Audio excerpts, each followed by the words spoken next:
Think about that. Your past. What is the weakness of your past? Every one of us has a weakness, but what's the weakness of your past? Do you have to go back to high school to consider that? Some of you don't have to go back very far for that. Others of you, it's a whole lifetime ago, right? High school, But what are some of the weaknesses that you have? And so now, based upon your past, what are the things that you can get close to that don't affect you, and other things you can get close to that absolutely wreck you? Think about that. What is the best decision to make here in light of my past? Well, move it forward. What is the best decision to make in light of my present circumstances? The desires that I currently have. How do I filter them through the pages of Scripture, the lens of God's Word, to walk away so that I know that I'm building a life upon a solid foundation? And then think about this. Based on my future, where do I want to go?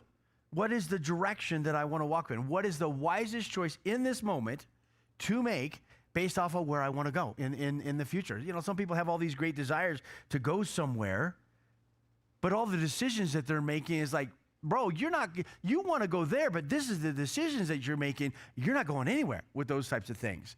And, well, God's going to do something great. Well, he has done something great. He's given you his word, and he's given us his word. And so we are able to contrast a life that will, in practical wisdom and practical choices, that will amount to something. And if we fall to the other side and make the other decision, we're going to make choices that lead to nothing. And we can see that in a very specific way.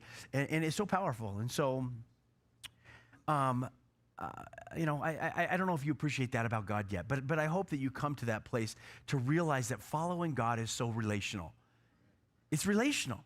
It's one step at a time, one moment at a time, one day at a time, one place of surrender, one place of obedience, one step of faith, if you will, at a time. This is God. It's relational.